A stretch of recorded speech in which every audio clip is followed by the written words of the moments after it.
I'm Carole Leathem, and you're listening to a bonus episode of the Caretakers Journey podcast. I am your host, and I want to welcome you to day 28 of our 31-day Caretakers Resolve Challenge. Today is January 28th, 2025, and our resolve deals with burnout. So grab your Post-it note and write. I resolve to recognize burnout by learning to identify and address signs of burnout before they escalate. Caretaker burnout is on the rise, and I want to really talk in depth about the importance of recognizing and addressing in our lives as caretakers what that means and looks like. Our well-being and ability to continue to care for our loved ones is dependent on knowing when we're struggling. I know for me that sometimes I wake up a couple of days into it and I go, oh, that's what's going on. Because it starts so subtly, but it escalates so quickly without intervention. So let's talk about some signs. These are some of the signs that I have seen in myself and have talked with other caretakers about. And these are some of the signs that I've researched. So, what are some physical signs?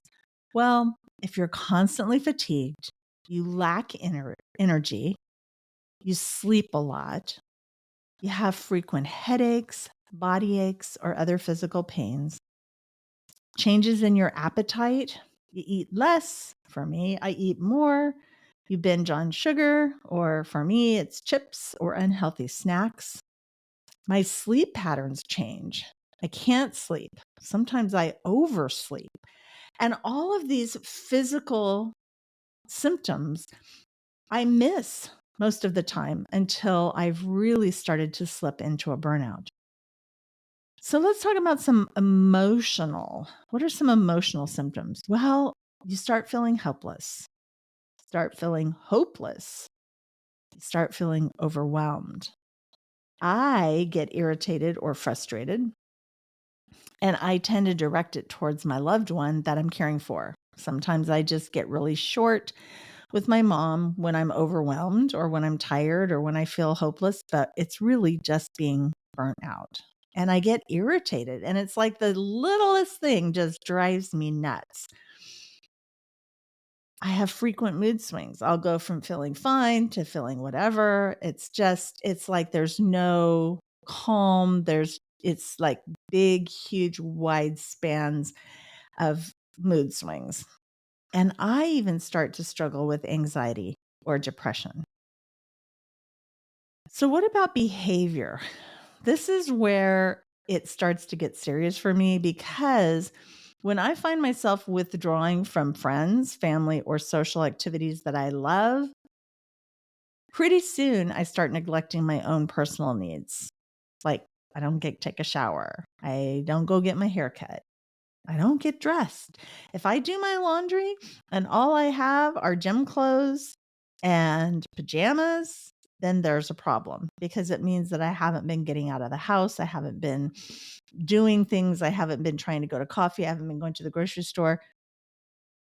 Okay, sometimes I'll go to the grocery store in my gym clothes, but sometimes I don't even want to go to the gym. So I turn off the alarm and don't go. And for me, that's a wake up call. If I don't go to the gym, or I think that I'm not going to go to the gym, then I get out of bed and I go to the gym, and then I start figuring out how to kind of get out of the burnout, because that's an indication that I'm in burnout. We can take this even a few steps further. And as caregivers, we can start to avoid our own medical appointments and checkups. So important that we don't do that. There are regular things that you and I need to do as caregivers to make sure that that we stay healthy, and we need to have those checkups. Some caregivers struggle with self-medication. They start drinking, they start taking medication, or they start eating as a coping mechanism. These are extreme. And when it gets to this point, then we really need to get some serious help. For me, I have to, when I get to the behavioral ones where I start pulling away, That's when I make a call to my therapist. And that's when my therapist and I sit down and we start talking about what is it? What am I feeling overwhelmed? Sometimes it's just sitting with her for an hour and just venting and getting it all out on paper or getting it all out and then writing. She usually gives me homework to do. So let's talk about the cognitive parts of burnout. When you start having difficulty concentrating or making decisions, you feel forgetful or you feel like you're in this mental fog. If I make the statement that I just feel like I'm in the clouds, my head is in the clouds, or I can't think, usually whoever I say that to is a close friend and they'll stop me and go, "Okay, what's going on?" I've been trying to finish a project for about a year now, and I just have not been able to find the brain power to get it done. And then a few weeks ago, I started realizing that I had slipped into a burnout. And so as I began to deal with my burnout by going to my therapist, by doing all of the things that I need to do to get out, all of a sudden the mental fog lifted. And it's amazing what I have accomplished just this week alone. And it's only Monday. So, what do you do? Once you recognize the symptoms in your life, well, you ask for help. There's several ways you can do this. You can delegate tasks to someone else. You can get friends and family involved and share the workload. I know my sister, a few months ago, we were dealing with a phone issue for my mom. And my sister, as I've said before, is boots on the ground in Milwaukee. And she was having to reset this phone and reset this phone. And then we'd be in trouble. And then the phone would get hacked again. And there were so many malware programs on my mom's phone that we couldn't get them off. And when we'd try to take programs off, they'd reload themselves. It was like the phone had been possessed. And one day she sent me a text and she said, "I just handed the phone to my daughter and my daughter will be calling you." And so my niece called me. We talked for a few minutes. We agreed on what to do. I went ahead and took care of my part of it. And I said to my niece, "I will send it to you and you will give it to my mom and help my mom set it up." So we basically got her a new phone, which is a children's phone, which has no internet connection. So my sister asked for help. She was overwhelmed. She delegated the task and she got me and her daughter involved and we shared the workload and got it taken care of. We need to seek help, support groups, caregiving coaches. I have interviewed a couple of caregiving coaches on episodes of the podcast. I have a couple more coming up in later on in April and May.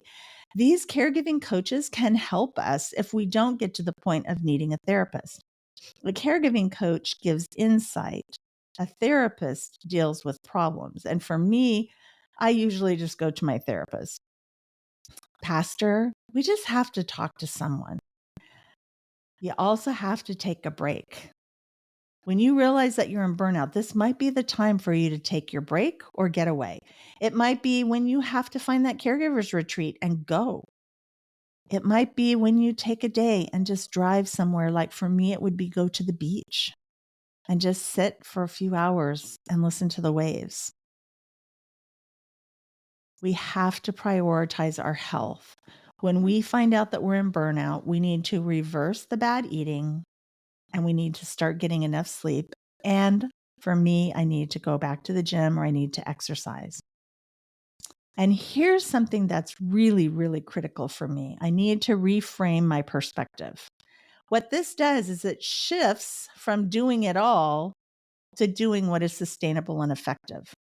I start asking my questions. What needs to really be done now? What can I put on a list and do next week? Am I being ridiculous about my expectations? Have I fallen back into perfectionism again? We need to reframe that perspective and shift from doing it all to doing what is sustainable and effective. And you need to go back to the resolve one and start doing your resolves all over again. That's why I'm going to be putting the resolves into a book and making them available, because I have discovered that the 31-day resolve challenge needs to be repeated. Burnout is common among caregivers, but it's not inevitable. Recognizing the early signs and addressing them can help us be proactive. Prevention requires a combination of self-care, support, and planning to sustain us on our caretaking journeys. I hope that if you see burnout in yourself, or if you recognize any of these symptoms in your own life right now, that you will start being proactive and doing something about it. Recognize the signs, address them, and do something about it. Thank you so much for joining me today. If you know a caretaker, share this show with them using the links in the show notes below. My resource for these resolves is my book, Are You Ready to Find Joy When Life Gets Messy? And if you want to know more about my caretaking journey, the link to purchase my book is below, and you might want to grab it because in February on the 7th, I'm going to be launching an 8-week series on the tips and tools that come directly out of my book. If you want an in-depth copy of our Caretakers 31-Day Resolve Challenge, join my email list below, and I will send you the information on how to get it when it becomes available. As I close out today's episode, I want to pray for you.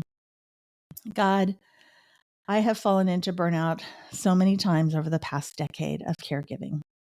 I know, God, that I think every time I'm going to recognize the signs, and I never do until I'm already in it. And then I have to stop, and I feel like I'm climbing out of a hole sometimes. God, I pray for the caregiver who's listening right now. God, I pray if they feel overwhelmed, if they've recognized any of these signs of burnout in their life, God, that they will stop right now and take some action to get out of the burnout and deal with it, whatever that may be. Every one of our journeys is different and unique. And every one of the demands and the responsibilities that we are dealing with is different and unique. And yet, God, you see us all, you love us all, and you're walking through our journeys with us. I pray that today, the caregiver who's struggling with burnout will take a deep breath and know that they're not alone, and then ask themselves, what do I need to do? Or what do I need to change? God, thank you for walking before us. Thank you for walking behind us. Thank you for walking beside us. Thank you for giving me the words and the insights to do these 31 days. Thank you for walking through the last 10 years of my journey. I saw on social media today, a woman posted that it's so hard for her to watch her husband who has a mental incapacity. And he's falling more and more and more into deterioration. And she's angry and she's frustrated and she's upset. And God, I just wish at that moment that I could just teleport myself to her. And yet, God, I know you're there. Please send someone to this woman to encourage her, to help her, to be there with her. God, I pray that we will continue to be proactive as caregivers and taking care of ourselves so that we can take care of our loved ones effectively. Continue to guide and direct me. We ask all this in your precious name. Let me bless you. May the Lord bless you and protect you. May the Lord make his face shine on you and be gracious to you. May the Lord look with favor on you and give you peace. I will be back tomorrow for day 29. And until then, it's all about